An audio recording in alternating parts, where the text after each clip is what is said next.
When I bought my house at the end of Cactus Vine Lane, I thought I was moving into a peaceful little neighborhood with picket fences and lemonade stands. I didn't realize I'd purchased a front row seat to HOA hell, starring none other than Karen Delacroix, supreme overlord of the Homeowners Association and self appointed dictator of where I could put my trash can, what color I could paint my mailbox, and how many seconds my dog could bark before violating a community tranquility ordinance.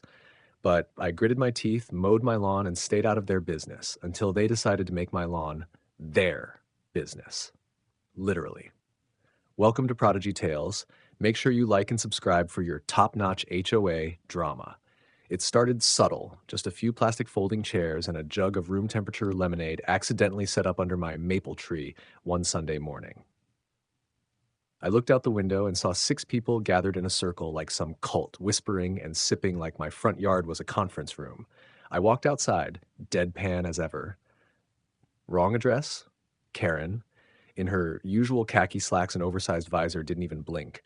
Oh, we just thought your lawn had the best shade for our monthly HOA strategic planning forum. You should be honored, really.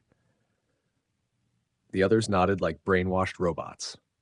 I told them once, kindly, to move it to the community center. They didn't. Week after week, more chairs, more lemonade, more unsolicited feedback about my flower beds. One time, they had the gall to post a motion right there on my fence demanding I remove my tacky gnome statue. That gnome had been with me through 2 divorces and a house fire. Karen had crossed a line. The final straw came when I caught them dragging a portable whiteboard onto my grass, talking about installing a gazebo on my property. I didn't call the cops. I didn't write a letter. I simply stood in my doorway, cracked my knuckles, and gave a low whistle. That's when Zeus, Luna, and Pepper, my 3 beautifully trained German shepherds, shot out the doggy door like fluffy missiles of judgment. They didn't bite, but they sure did chase. The moment the dogs hit the lawn, the HOA scrambled like ants under boiling water. Karen shrieked louder than a fire alarm, heels flying off as she bolted across the yard like her fake pearls were on fire. Zeus, my lead shepherd and local squirrel exterminator, zoomed past the lemonade table, flipped it with a flick of his tail, and locked in on the guy carrying the folding chairs. That poor man tried to climb my lilac bush. Didn't work. Not even close. Luna, the stealthy one, cornered the secretary.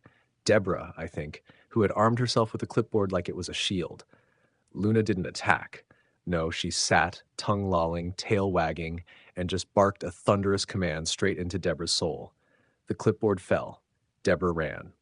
Pepper, the youngest of the trio and most energetic, chased Karen in circles until she collapsed beside the rosebush, wheezing and crying into her Bluetooth earpiece, trying to call the police.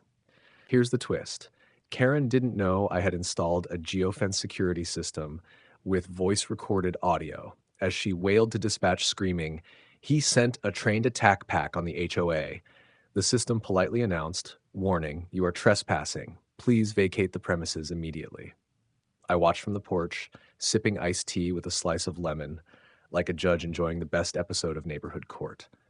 Once the chaos died down and my dogs returned like furry soldiers from the battlefield, tails high, panting with pride, I gave them extra treats and played them victory music. Karen, on the other hand, sent me a legal-looking letter the next day claiming mental and emotional damages from my dog's terrorist behavior. She even attached a photo of her scraped knee like it was a war injury. But I was ready. See, while they were out there plotting HOA tyranny on my lawn, I'd been recording every single meeting. Every chair unfolded, every fake vote passed under the maple tree, all without my permission. That's called illegal assembly on private property. And my lawyer nearly choked laughing when I handed him the flash drive. Karen wanted a war. What she got was about to go nuclear. And I hadn't even brought out the city zoning violations yet. Karen strutted into court like she was walking a fashion runway built from HOA newsletters and passive-aggressive yard citations. Her neck was braced, her arm in a sling, again, and she wore oversized sunglasses indoors like a discount soap opera villain. Behind her stood a row of HOA cultists holding printed screenshots of my dogs mid-run, trying to look like victims of a coordinated canine uprising. One guy even had a crutch. I recognized him as the dude who tripped over my sprinkler head while trying to grab his fallen chair. Tragic. My turn came. I didn't bring a mob. I brought receipts. I handed the judge video after video. Karen trespassing, holding illegal meetings, plotting fines against neighbors.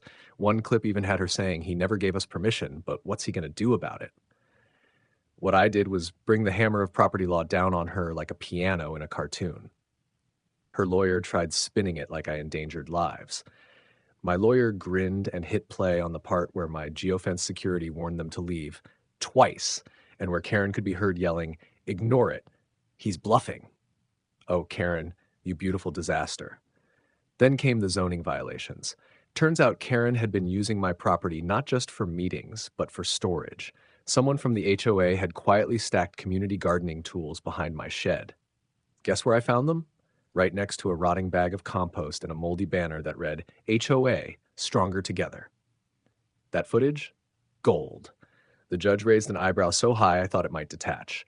I leaned over to my lawyer and whispered, "Should we bring up the time they used my hose without asking?" She laughed so hard the bailiff gave her a look. The verdict? Trespassing. Illegal use of private property. Attempted intimidation. Emotional harassment. The judge smacked his gavel and ordered the HOA to pay restitution for damages, including new sod for my lawn, and issued a cease and desist on all gatherings within 200 feet of my property. Karen looked like someone had unplugged her personality. The moment we stepped outside, reporters were already sniffing around. Apparently, someone from the HOA leaked the story, thinking it would make me look bad. Instead, it made me a legend. But trust me, Karen wasn't done yet. She had one last tantrum left in her. 1 week after the court order, my front yard was finally peaceful again. No folding chairs, no lemonade, no whispering about my gnome statue like it was a national disgrace. Karen had vanished, presumably licking her wounds and Googling how to recover from public HOA humiliation.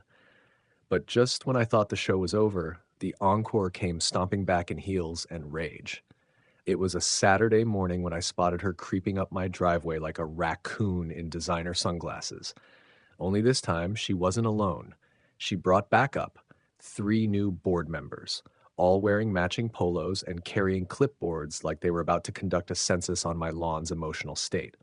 I opened my door, ready to hit play on the security warnings again, but Karen shouted, "This is a community wellness check. You can't refuse." She stepped right onto the grass. I smiled. Funny, I was just about to do some wellness enrichment of my own.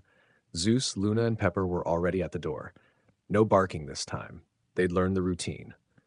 I gave them a nod, opened the gate, and watched the HOA's newest recruits experience the fastest character development of their lives.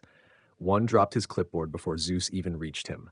Another screamed, "I'm just a temp," and vaulted over my fence with Olympic-level panic. Karen tried to climb a decorative boulder, screaming for someone to call the mayor. This time, I had a drone recording everything. The video went viral within hours.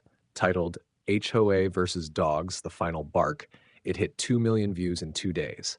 Karen's screams became a meme. Someone auto-tuned it into a remix called "Get Off My Lawn" remix. Even the local news covered it, calling it an example of suburban justice at its finest. By Monday, the HOA was dissolved. Officially. The entire board resigned. Karen, now publicly labeled as the lawn invader, sold her house at a loss and moved to a gated retirement community in Nevada where dogs aren't allowed and gnomes are considered visual pollution. As for me, I planted fresh grass, gave my dogs their own lounge chairs, and built a little shrine for the gnome they tried to exile.